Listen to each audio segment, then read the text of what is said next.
Hey, this is Steve Domenico here at Lauzon's MMA, here with Pete Halaman, fighting April 6th. CT43, his second amateur fight. Back at it. After coming off a finish for his first one and winning Comeback Fighter of the Year for 2018.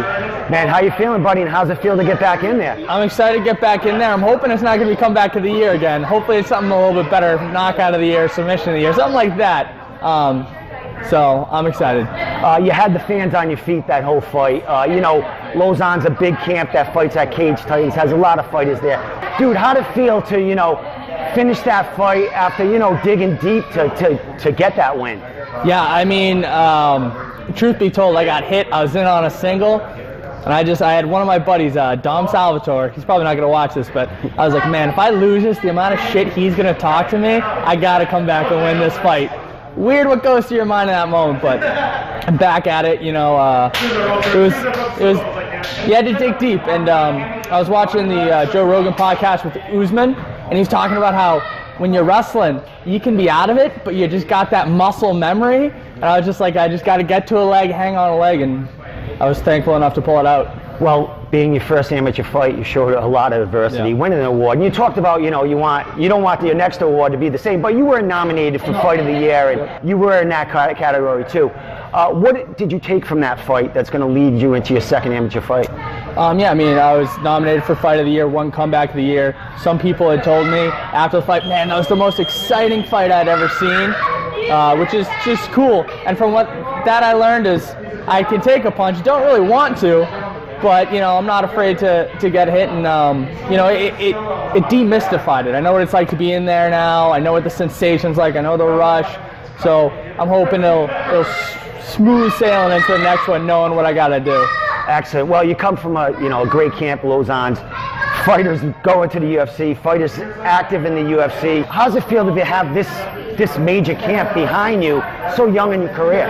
I mean, it's fantastic. I mean, I couldn't ask for a better camp. I was here Saturday, and you just look around and you're like, just a room full of killers. You're bumping into a guy in the UFC here, you know, vet there. So I got the best support team around me that I could hope for. What are you looking to do in there in this time, and what are you looking to show? I don't know. I mean, I know Randy's off the card, so maybe I got to make up for that. Throw a head kick or two and make up for that. I'm just going out there, just trying to test myself. Obviously, I got good wrestling, but I got good stand-up that I didn't get to really showcase. So I'd like to get in there, you know, show some boxing, show some kickboxing, but really just go out there and wrestle, box, and, you know, get some cage time. Excellent. Well, you spoke about Randy. You know, coming 4 fights for Cage Titans, a year's time, he's in the UFC. What does that do for a young guy like yourself in the same camp as him, seeing, you know, the UFC evolving and taking these young guys sooner than later?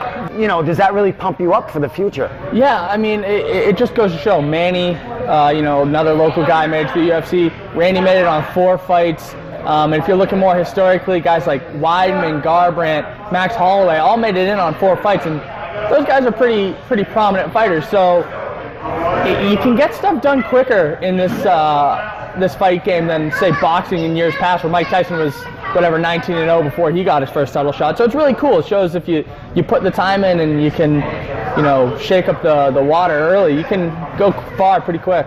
Excellent. A couple of weeks out from the fight. What's left to do, man? What's left in these next 2 weeks? Yeah, I mean, I got one more hard week of training, but the work's been done.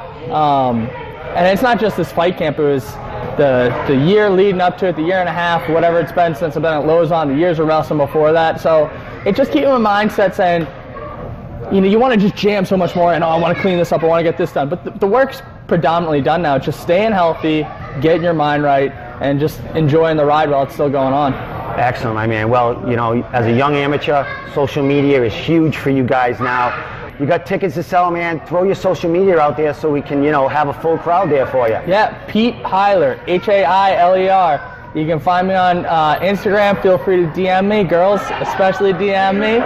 You know, I got tickets to sell. If you want to come see some good fights, I'm on the card. What more do you need? We got a lot of good fights.